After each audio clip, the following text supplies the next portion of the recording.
My daughter Willow has magic in her fingers.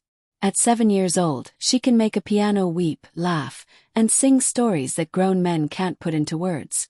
But my family, they tried to crush that magic. Literally.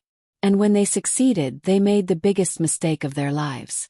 Because a mother's revenge. That's the deadliest music you'll ever hear. I'm Macy, 25, working double shifts at a downtown bakery while teaching piano from our cramped apartment. It's not the life I dreamed of, but it's enough to keep my daughter Willow fed and happy. And Willow, she's everything.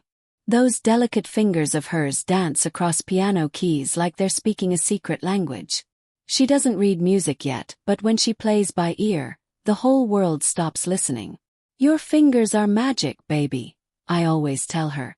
But in my toxic family, magic only mattered if you were the golden child. My mother Jolene treats love like a business transaction.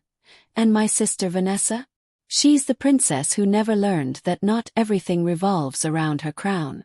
We hadn't spoken to them in over a year. Not since they tried convincing me to let Vanessa raise Willow properly, because apparently, being a hard-working single mom made me unfit. But 3 weeks ago, Vanessa showed up at my bakery with crocodile tears and that manipulative voice that makes my skin crawl. Macy, Mom's changed. She's asking for you. I should have slammed the door in her face. But when Willow heard and asked with pure hope in her voice, "Do Grandma and Auntie remember me?" I felt my walls crumble. That Sunday we drove to their cold mansion, all marble and expensive candles hiding something rotten underneath. Willow clutched a handmade friendship bracelet she'd crafted for Vanessa. When Vanessa opened the door, she looked down at my daughter and said, "Well, you're taller. Let's hope you're smarter too." I bit my tongue so hard I tasted blood. Mom descended the stairs like she was royalty, looking at Willow like she was examining a stain on her precious marble floors. "You brought the child," she said coldly. "She's your granddaughter," I replied. "I don't recall voting for that title," Mom sneered. Then Vanessa suggested, "Willow plays piano, right? Let's hear what all the fuss is about." Against my better judgment, I let Willow sit at their grand piano. Her tiny fingers trembled as she played Clair de Lune. Not perfect, but pure and beautiful. I was so proud. Until everything went to hell. Before I could even smile, Vanessa slammed the piano lid down. Hard. Willow's scream tore through the room like shattering glass. Blood. So much blood. Her tiny fingers were trapped under the heavy lid. Her nails already turning purple. I lunged forward screaming, "What did you do? Get off her." Vanessa stepped back with a smirk that will haunt me forever. Oops, didn't see her fingers there. But the worst part. Mom laughed. She actually laughed and said, "That's what happens when weak things pretend to have talent." Those fingers had no purpose anyway. As I held my bleeding, traumatized daughter, something inside me didn't just break. It transformed into something much more dangerous. The urgent care doctor said 2 of Willow's fingers were fractured. She couldn't hold a pencil, couldn't play piano, flinched every time someone reached toward her. But while she healed, I planned. I called Curtis Langley, a high-end piano appraiser who'd once offered me a job. I asked him to meet a special child who deserved a shot at greatness. When he heard Willow play with just her left hand at a local church, shaky but achingly beautiful, he was moved to tears. Within weeks, Willow had a full scholarship to a prestigious music therapy institute for traumatized children. She smiled again. But I wasn't done. Not even close. My parents hosted an annual legacy gala, some pretentious event where they paraded their cultured family to investors and artists. This year's theme was the power of expression, and Vanessa was set to perform on the same grand piano that had crushed my daughter's dreams. The city's arts council would be there, sponsors, even state representatives. They expected standing ovations. Instead, they got the shock of their lives. When Vanessa opened the piano lid to perform, the keys were gone. Completely removed. In their place was a laminated letter taped to the hollow instrument, signed by Willow in childlike handwriting. "Dear Grandma and Auntie, you said my fingers had no purpose. That's okay.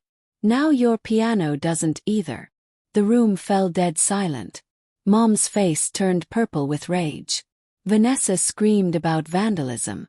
But then Curtis stepped forward in his tailored suit and announced loudly, "As a praiser for the Heritage Fund, this family is officially disqualified from grant eligibility for child abuse and destruction of cultural mentorship." Gasps, cameras, phones recording. Their perfect image shattered in 10 seconds flat. I wasn't even there.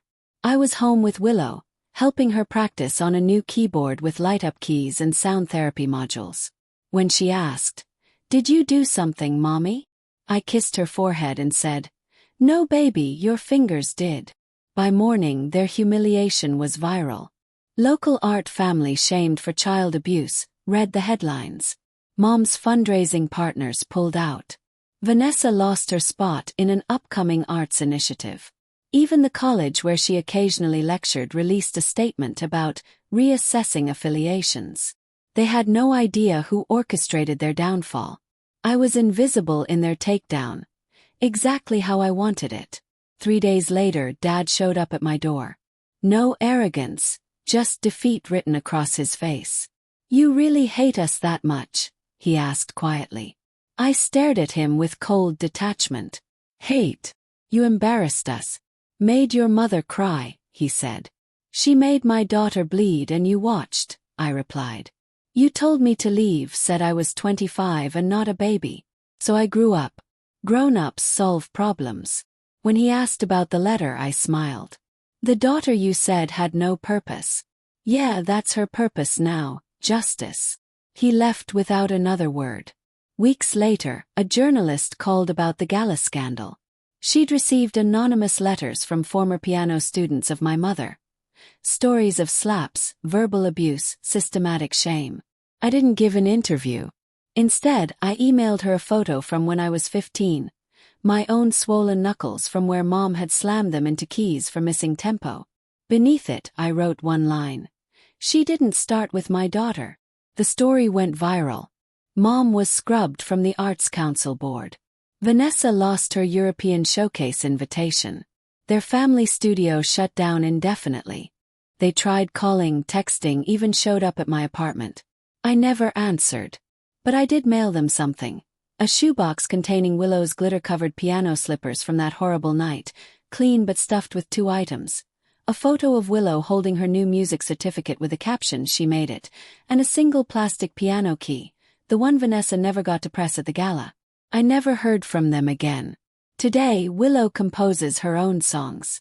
She names them things like Sunrise and Quiet Strength, but my favorite is called 10 Fingers, One Future. Because the world thought they'd broken her, but they only taught her how to play louder. And me. I learned that a mother's love isn't just protective. It's strategic, patient, and absolutely devastating when you threaten what matters most. They tried to silence my daughter's music. Instead, they orchestrated their own funeral march. And every note was perfectly played.